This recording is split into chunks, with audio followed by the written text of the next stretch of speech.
dating, marriage, everything that leads up to that. There's a lot of discussions going on online, people having different opinions, different views, and different advice for people that are ready to find a partner in life.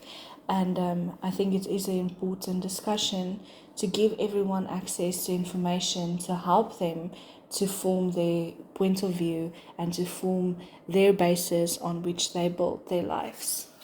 Hello, everybody that is streaming in. You are currently listening to Light and Live, and we are going to share our viewpoints on the phase before dating, during dating, and after the big I do.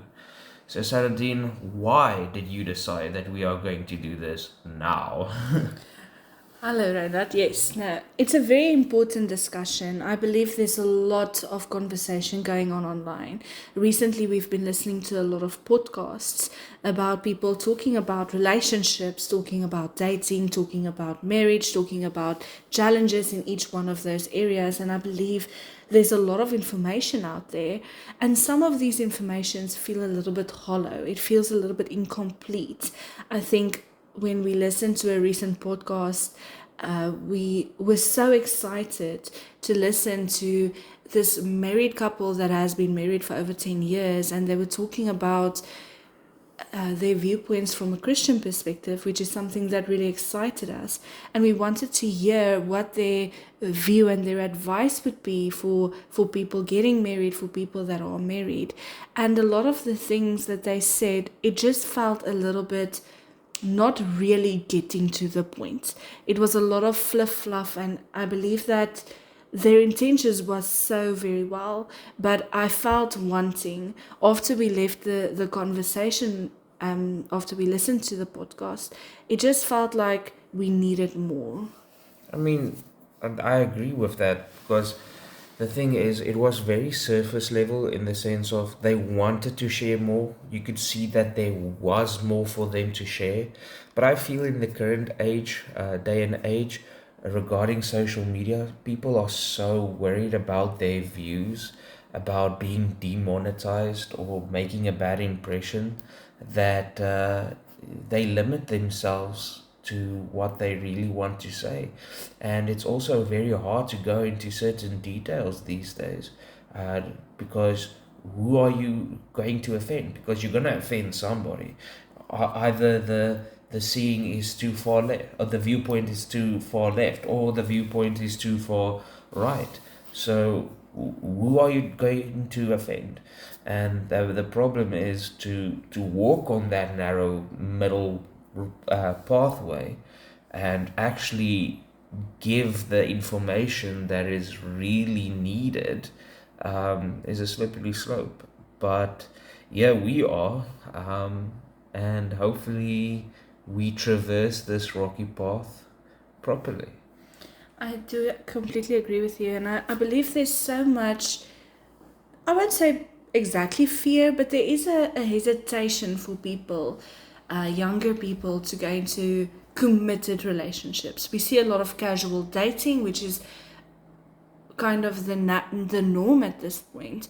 But when people need to take that next step, making it serious, making the steps toward getting married, there's a lot of conversation out there that discourages people from doing that or to be cautious. And I remember when we were getting into that path, the conversations people started having with us. I mean, the problem with the modern dating phase is not just those conversations and the, as you said, the current dating climate that is not really monogamous, if you can put it in those terms, but it's actually you are encouraged to date and be with so as many people as you can. It's like a numbers game in a sense of, um, try as many people out and find your true love that way. Um, or you have older people that try to give you advice to take it so slow. I mean that I know of dating time frames where people have been dating for about 5 years, have been engaged for another three. Yeah, they are in an 8 year committed relationship, but there's no marriage, no end at sight. Uh, and yes, it might be working for some people, but is it truly healthy? I might beg the differ. I know that the point of our conversation today is just to shine light on our view. We are going to make this whole series talking about every single phase, why we came to the conclusions that we did, and how we agree. And we just want to make a disclaimer that by no means are we saying that this is going to be effective for every single person and every single situation. We are just contributing to the conversation to help people, if they align with our viewpoint, to have a little bit of a structure to go on and to base themselves on. I mean, everybody is different, and at the end of the day, you need to find what's working for you. We're just saying that, hey, we might have found that formula, and we've experienced in our lives. I mean, let's take the phase before dating as an example. I mean, in today's, how can you say it? In today's culture, we don't do preparation before dating. It's heal yourself in a normal sense of, are you still feeling hurt? And after that, it is jump right into a relationship. There's no, hey, who am I? I'm trying to find my identity. I'm making sure that I have no prior baggage that I can put onto this person that I'm trying to see. And this person that I'm trying to see, is she aligned with what or he aligned with who I want to be with? And are they going to make me the person that I want to be? So none of these questions are asked. I must say I agree completely. I talk to a lot of different women, and I have over the past 10, 11 years. I have a very big interest in relationships. It's something of a weird what do you call it, a thought pattern that I have, wanting to know more about relationships, trying to find a balance, trying to find the truth for myself. A lot of the times that I've heard of, people went into relationships from such a thoughtless way almost. I'm thinking of so many ladies that I've spoken to that told me that, yeah, they went out maybe on a bar trip, with some girls, and they met this guy. They didn't know anything about this guy. They ended up drinking a lot, partying the whole evening through, taking one another's number, and then, going back to one of their apartments. And then a few months down the line, you have a conversation with these girls, and they're like, but he doesn't want to do this, and he is struggling in this, and I didn't know about these problems. But they just met the guy with no thought about who this person might be or who this person could be. They just decided, what, I like the way you look in the disco lights, and now I want to have a relationship with you, with no thought about how that future may look. And I think that that is so dangerous, because that is what dating culture has become.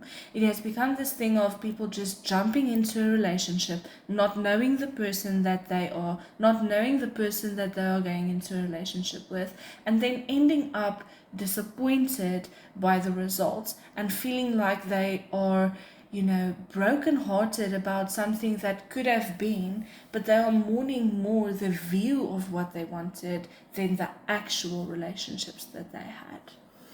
It is true. Sometimes we build up this image of a person which is not even real. It's this dream world, dream person that you create for yourself.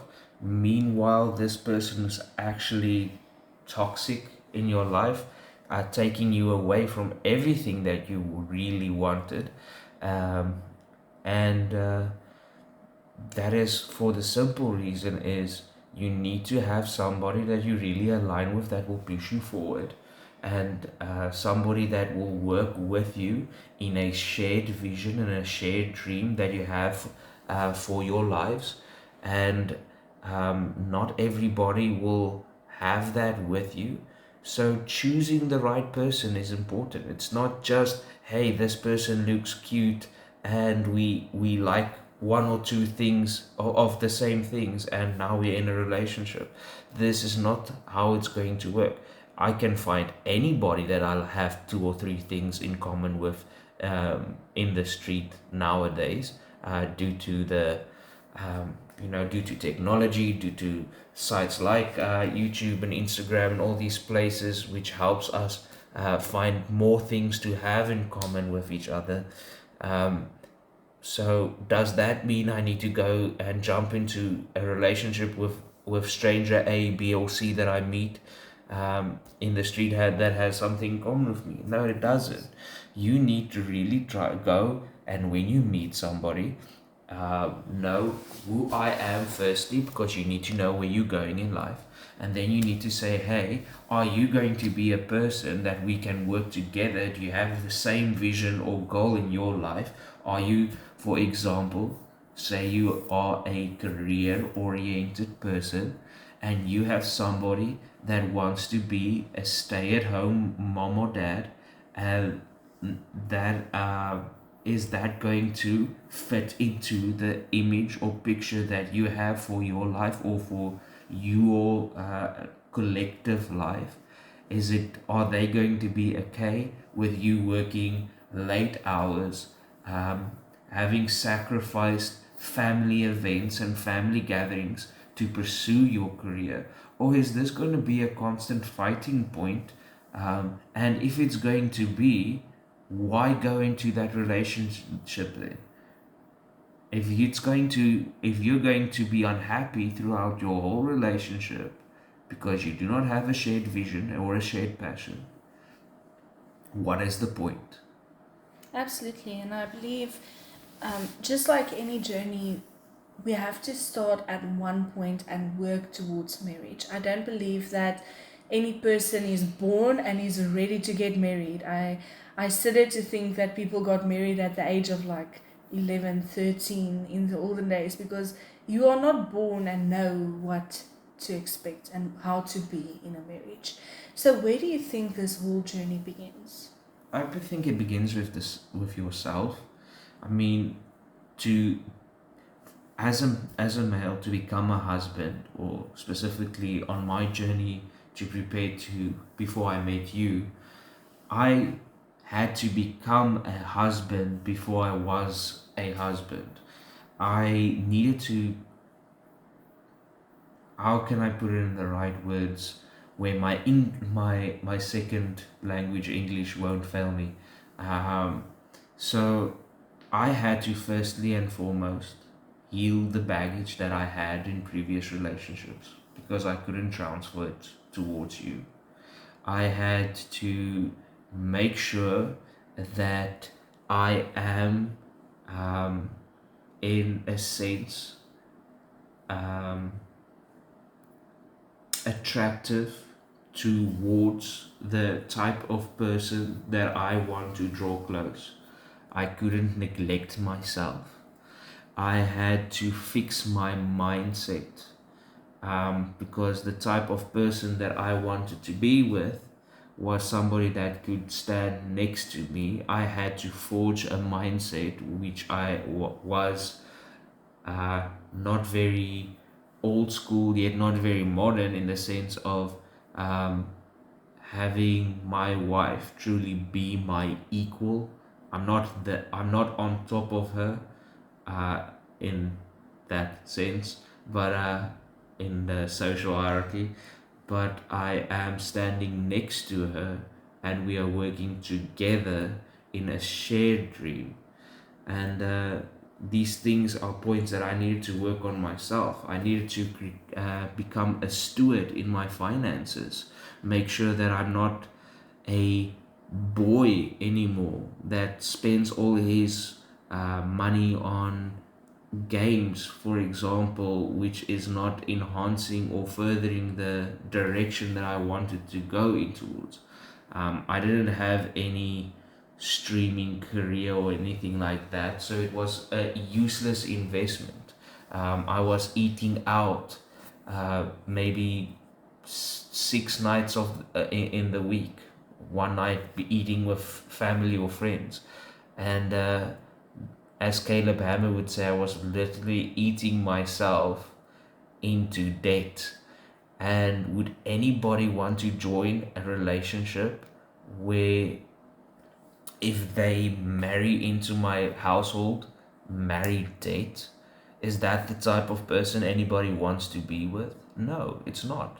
So I had to work on myself, and I had to know, okay, the person that I'm going to marry is going to need to have strong morals and a strong personality that will be able to honestly tell me what they need, and um, if I slip up, to really take reign. Yeah, so I can relate a lot to that story, except I didn't have to become a husband. I actually had to figure out who I was. I feel like a lot of young women today are fed this idea that they need to look a certain way, have a certain type of career journey that is ahead of them, and certain education to be valuable. So a lot of my problems before, you know, dating and in past relationships was I was focusing so much on the wrong aspects of myself. The way I looked, although it is important, you do need to be healthy and you need to take care of yourself. But basing a relationship on that is not a very good idea. Basing a relationship just on the way someone makes you feel is not a very good idea. And I had to find out who I was so that I didn't chase the appreciation or the attention of someone, but to really find out who I was and why I am valuable as a person, if that makes sense. So I needed to find out, you know, what would make me feel comfortable in my skin, what type of decisions I would have been able to live with long term and not regret when I was 80, 90, 100 years old. To make sure that the path that I took wasn't just about, you know, being the type of person that the person you are in a relationship with wants, but being who you are, and that attracts the other person, if that makes sense. That it does make sense, and I think it's something that we all need to learn, because firstly, you need to love yourself before somebody else loves you. Otherwise, that relationship is going to be very one sided. I mean, you're going to become dependent on a person for their attention and attraction, and it can become very dangerous for both of you. I mean, we have a lot of examples on today's social media about what happens when you have a one-sided relationship, the abuse, emotionally, that one goes through, um, and the repercussions of that abuse. So we really need to evaluate ourselves and find that true identity, even in the dating phase. I mean, during the dating phase, everybody thinks that, okay, I found my identity. I like the person that I'm going to go and date now, and we are aligned, and we're gonna share this future with, and now it's all in everything is done, but it's not that way. I mean, just because you finished your finding your identity before you started to go into a relationship doesn't mean you now need to stop, because now you need to look at it, what is the identity of you guys together, because now it's a during the dating phase, it's an us, it's not a me and you. You're trying to build a us. You're not the complete us yet, if I can put it like that, because you're still dating, but you're trying to build a us. You're trying to see, are we going to really, really work together? Are we matching in this? How can I compromise in this point for this person and here for this person? Not in a sense, compromising in the sense of I'm in a lose-lose game where I'm giving up something so that they can win, or they giving up something that you can win, but in a compromising sense where you can both say, we agree to have this middle ground where we both win, and we're going to move forward.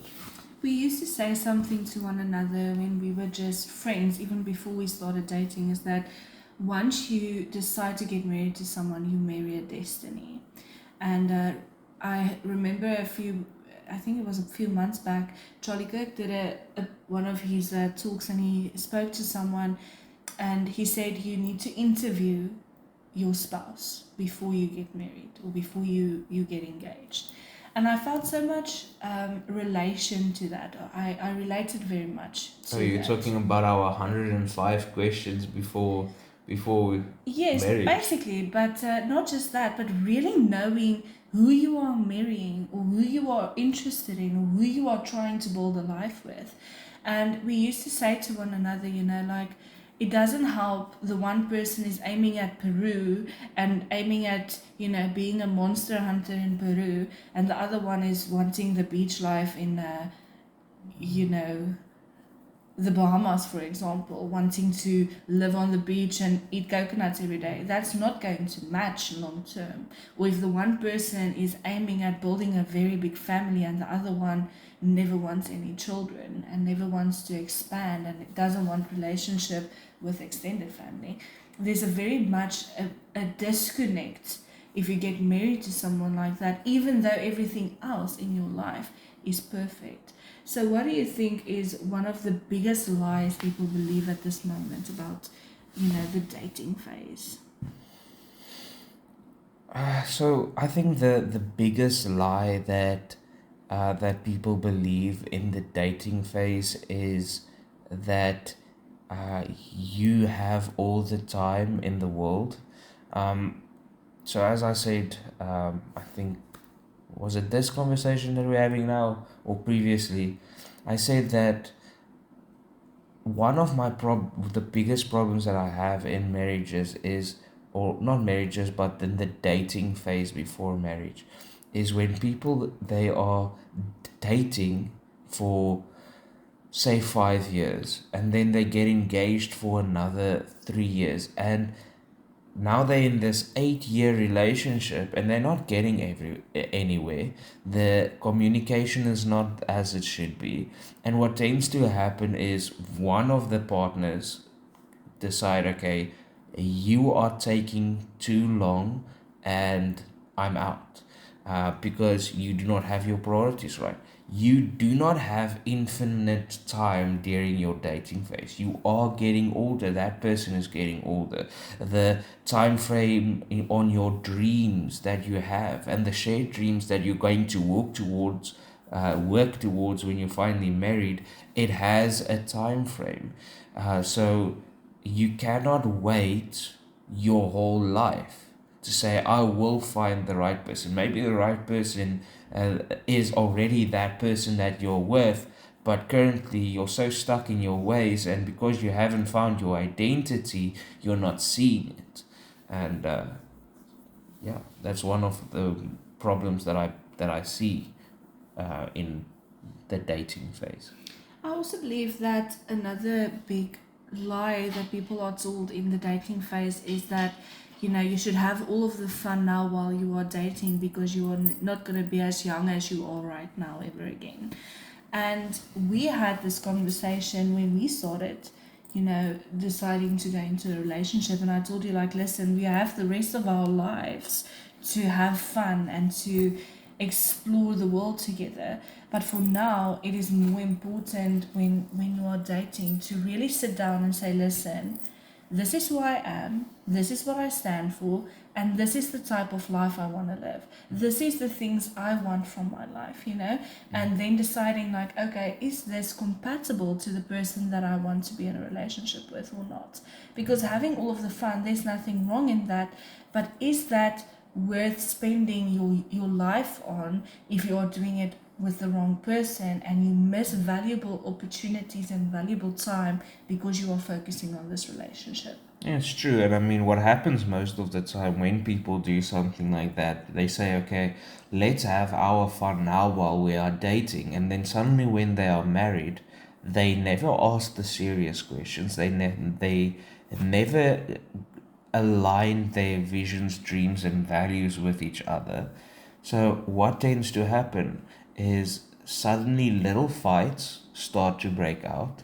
These little fights they pile on top of each other, and then you have somebody that, through the heat of the moment, says something they shouldn't, and it leads to a divorce.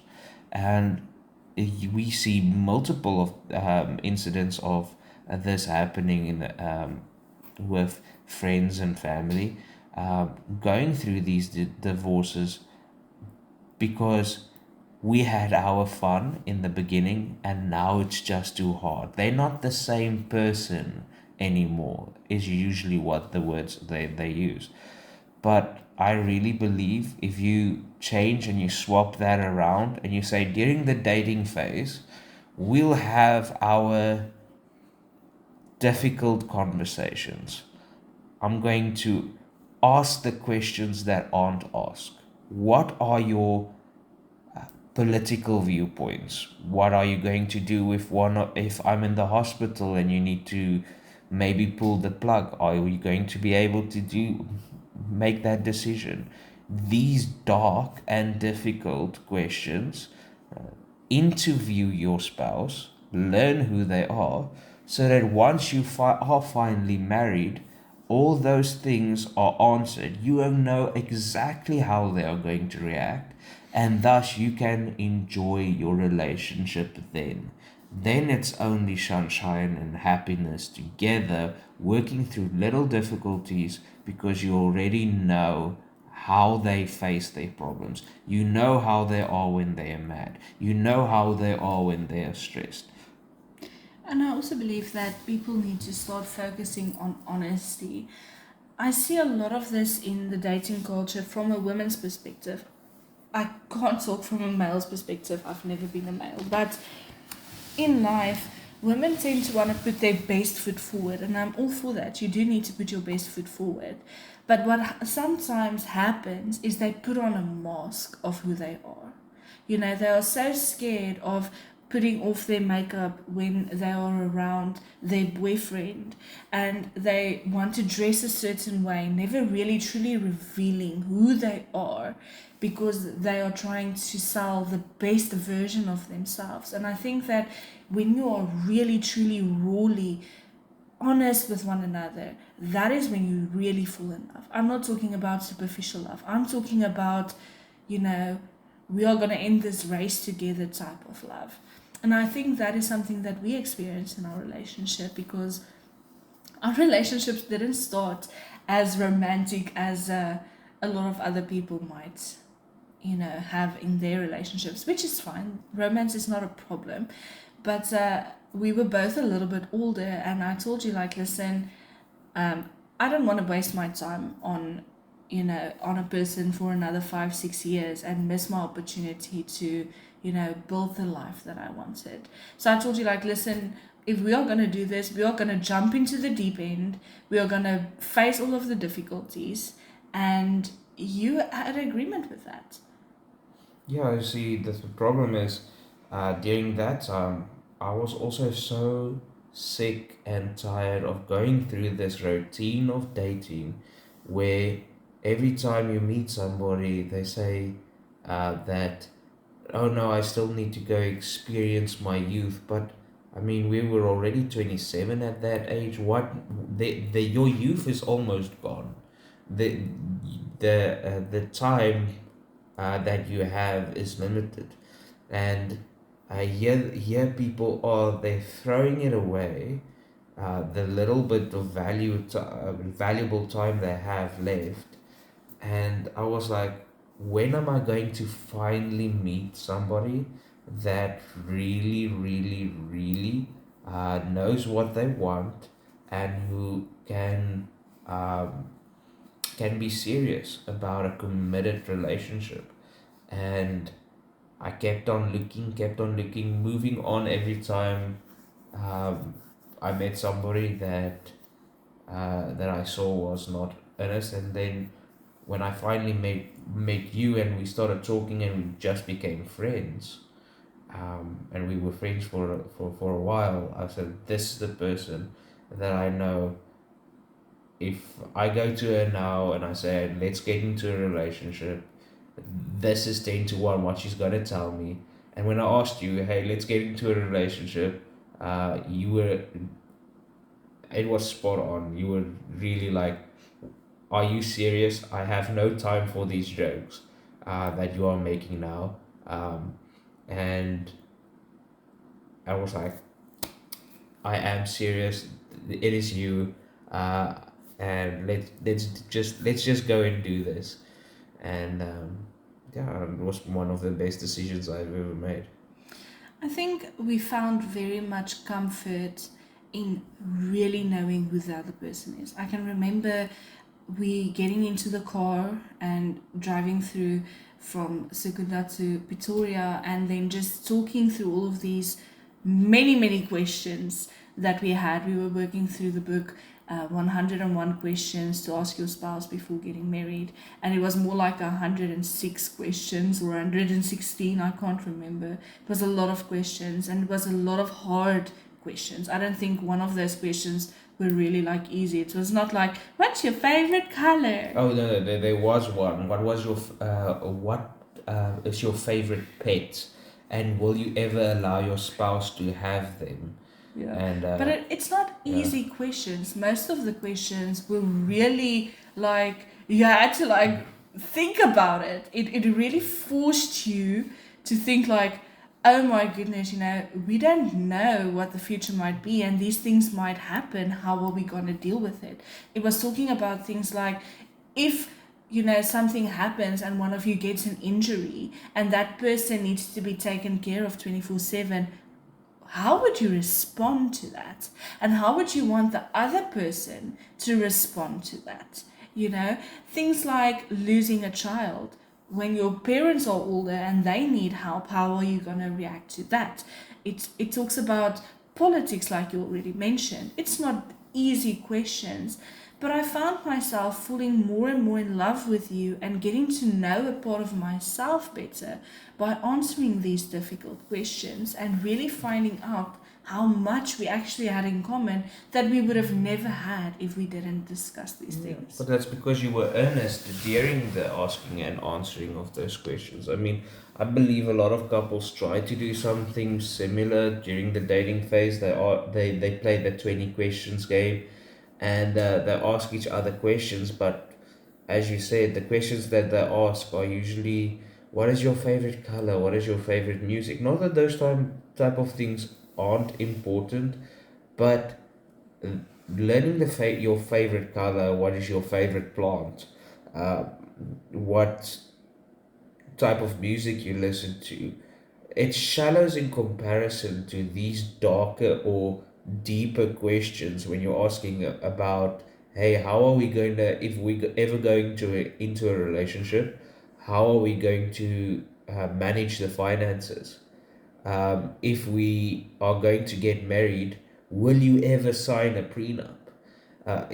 These are usually conversations couples tries to steer away from, because usually only mentioning a prenup in a relationship is already, oh, you don't trust me, you already have one foot out of the door.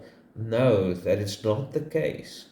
And the thing is, really thinking about these questions, these deep questions, and taking them seriously and answering them seriously, to know who you are, and then allowing that person and to answer seriously as well. Hopefully, also not trying to put up a front, but being genuine themselves. You will fall in deeper in love with each other, or that will show you that this person is not for you. I mean, the opposite can happen. We are blessed enough that while we were answering these questions, we fell deeper in love. Some may not be blessed. Some may truly open their eyes and see that maybe this person that I'm dating is not the person that I'm supposed to be with, because their political views don't match. Uh, they all these type of things, their values that they have in their life, and my values are different. So you need to ask these questions, and you need to do that before you get into marriage. Yes. So I want to ask you about marriage now, because we have been talking about preparing for dating and then now dating. So now if you are ready to take that step and really be serious and get married, what do you think is one of the biggest discussions that people miss when preparing for marriage? Preparing for marriage, meaning we already married, or we going to we like We are in in the that. phase deciding to get married now. So I think the most important thing that we can do in that phase where we are preparing for marriage now is to make sure that boundaries are put in place ahead of time. I mean, so many times, um, during the dating phase, everything seems so fair and well, but after you're married, family drama creeps in. I mean, I remember in our relationship, um, after we got married, we had to put certain boundaries in with family members, saying, "Hey, I understand that you guys care and love, but this is my wife, and you have no say what she does regarding this, and this. She runs our household in the way she sees fit, and she does these A, B to Z things, and we need to put in those boundaries so that not just you are protected, but our relationship is protected. I cannot suddenly take. I will always love my mother. Let me take an example. I will always love my mother. She gave birth to me. She cared for me when nobody else cared for me.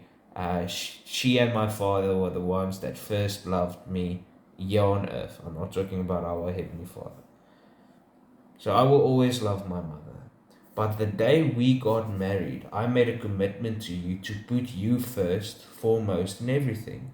So I had to put in a boundary in our relationship to say that, okay, if you need me, even though my mother needs me as well, I will firstly always run towards you.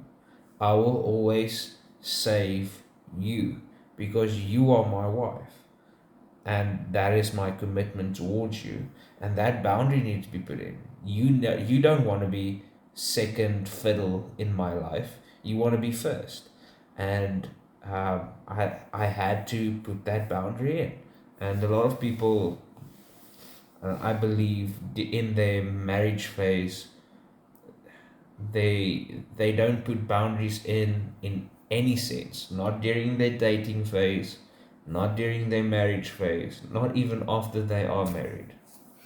I also think, and that's a very important point, because it's the same from my side. I had to tell my parents, like, listen, I love you and I value the love and care that you've given me throughout my life. But certain decisions, especially when it comes to our household, especially when it comes to the way we do things, because obviously we do things different from our parents on either side, that listen, you need to now respect this, but also to respect one another as a couple. I mean, small things like, I'm not trying to embarrass you, but you have this thing about not being interrupted in the bathroom. It's a thing that we discussed, and that's a boundary that we place there, but it is to ensure that we still have respect for one another, that we still care for one another and the things that we need. You, for example, know that when I wake up, I really need to just, Get your morning get my coffee. coffee in and have my morning, just bright and airy and on the go. I don't want to wake up slowly. So, for example, you had to start waking up a little bit earlier than me so that when I wake up, that you are on the same space as where I wake up. Yeah, because You know. really it takes me about a good 40 minutes just to wake up. But you, once you wake up, you're already opening curtains, running around, making coffee, and just to have that balance. Yes. Yeah, I believe balance in a household is really important. So it's a thing of being respectful, and it's not about control at all. I don't think that any relationship where anyone tries to control another is healthy, but to say, listen, I respect you enough to know that, these are the things that you value in your life. And I think when it comes to marriage, I think a lot of times people are so unhappy in their marriages because they forget that we are still two individuals. We are now becoming one, yes, but we are still two individuals. We have two different minds, we have two different bodies, and sometimes I'm not going through the best day, and you might have the best day. And balancing that, realizing that, listen, just because I'm celebrating you right now doesn't mean that I don't need support, or vice versa. Knowing that we are still in different spaces emotionally sometimes, and learning how to cope with that. Becoming one is more than just being happy all the time or being sad at the same times. It's about balancing the person you are and the person I am with the couple and the covenant that we have. See, I talked, or a little bit earlier, I talked about that, um, our identity as a couple. When you're finally in that point of, now I am married, I have been married, so now we are one in flesh, we are married, and we had our um, yes, then we need to um, be of one mind. We have to have one vision. We have to walk and work together in a shared goal. And sometimes what happens during these paths that we walk, um, as you said, we one of us is going to get tired. One might only be able to put in 20% of the effort, and somebody else is going to have to put in a little bit more. Sometimes we will be sharing our efforts. Sometimes I'm going to be down, and you're going to have to run down. Sometimes both of us going to have be down and out of it, and during those times we might say something that might hurt one another. But as a joint unit, when you have, say you get a paper cut, now your finger is hurt, you need to manage those wounds on and going continuously, moving forward, not allowing that little paper cut to be the reason why you lose a finger. So I believe that is something that is really neglected in marriages of today. Um, that they do not talk about these little fights that come up, and they only focus on the big fights, not saying certain words, but it's these little ones that create the problem. The chaos, yes. Yeah, I mean, just think of, for example, I saw it on a TV show just yesterday where the couple fought and she brought up, oh, you're exactly like your father, knowing that it's a sore point, you know. Saying that, and even now that you patch up the problem, I'm sorry for saying that, that doesn't take away that hurt. So that festers. We didn't let it go. So now tomorrow you say something again, and he's hurt more, and he's hurt more, until he closes his heart or he severs his heart from her. I also believe that, as we discussed, we like talking to people about their relationships. It's not about having gossip or anything like that. It's just a matter of being interested in really what works in marriages, in all of these dating phases and so on. And something that I really have noticed is that people don't work towards one goal in their marriage. It's something that I've seen continuously, and a lot of the times it usually ends up with people wanting to end their marriages, or when they go further into infidelity and all of these types of things, is when I'm building my life and you are building your life and we are just sharing a house. That is not really a marriage. That is not being in covenant with one another. That is just bunking up with one another with a contract in the background. What is your viewpoint on this? Yeah, as I mentioned a few times, you need to have a shared vision. You need to have a shared dream.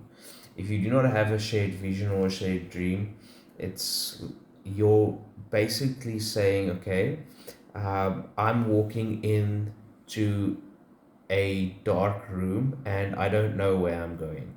And just as it is in your personal life, where you say, this is what I want and this is what I'm working towards, so that you can feel fulfilled and you can feel like you're actually doing something with your life, you need to do the same thing for your relationship. A lot of people forget that. This is why you and your spouse usually grows apart, because you do not have something that you're working together with.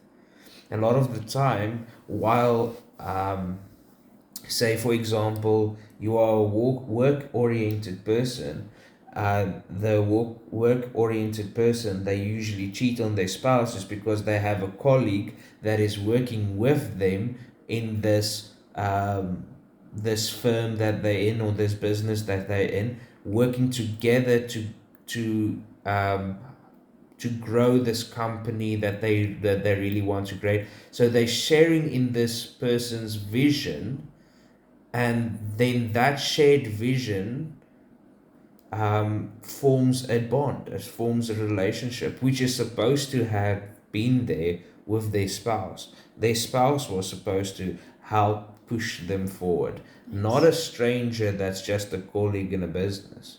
Yes, and I believe that is something that we noticed in other relationships, but we try to correct it in our own.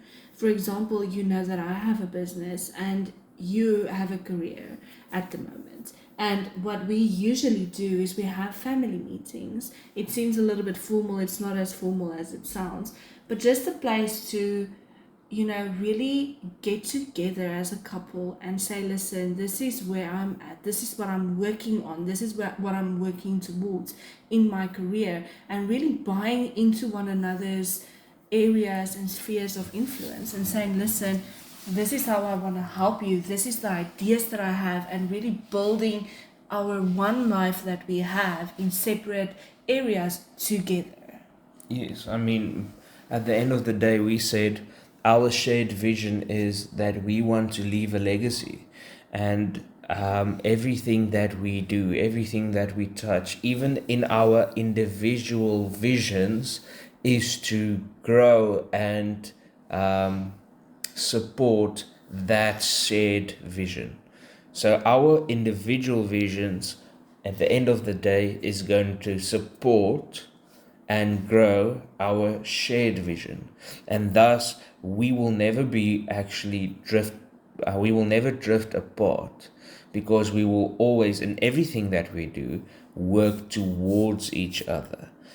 And I believe if a lot more people can start implementing this in their own life, they will start seeing a very, very different scenario play out in their marriage. We have been talking almost now for 50 minutes. I think that we should try and wrap this up, but I want to really talk about the view that we hold on each of these sections, like just giving a little bit of a definition, and then I want us to end this off. So I'm going to start with what we believe the pre-dating phase should be. And something that we have discussed is that we really believe it is a time to become the person who is ready for a covenantal or a serious relationship. Someone who is ready emotionally, spiritually, and also physically. It's someone that knows who they are and knows what they want from life. What do you think is our view? What is our view for the dating and the courtship phase? So the dating and the courtship phase is usually where we test our spouse if to see if we are aligned in our vision and values. It's usually where we make sure that we have unity in that vision and that there is compatibility going forward. A lot of the times we try to we find a person and you have that immediate attraction to that person, but you don't really know anything about that person. Is that person really a match for you, or are you just attracted? Yes, definitely. And then for marriage, our view about marriage is walking out a covenant with one vision, healing ongoingly, maturing, and revival. We really believe that when you start walking a covenantal relationships, traumas from the past, problems from the present, and worries about the future will manifest itself from time to time as you experience different areas of your relationship. And the vision that you have should be the reason to help keep you aligned and help you to heal through those things. For example, if someone has a past trauma, to really sit with that person and say, listen, this is the problem that I have, and the other person can say, listen, this is how we are going to walk through this is how we are going to do it, and to revive ourselves continuously. I think there's nothing worse than being drained by life, and then when you get home you get drained by a partner. I think that is terrible, where we believe that partners are supposed to build one another up and to help one another be strong in each and every single circumstance. Yes, and that is what we are going to talk about during this series. We are going to break open every one of these categories and help you see what we see, and hopefully that will help you going forward.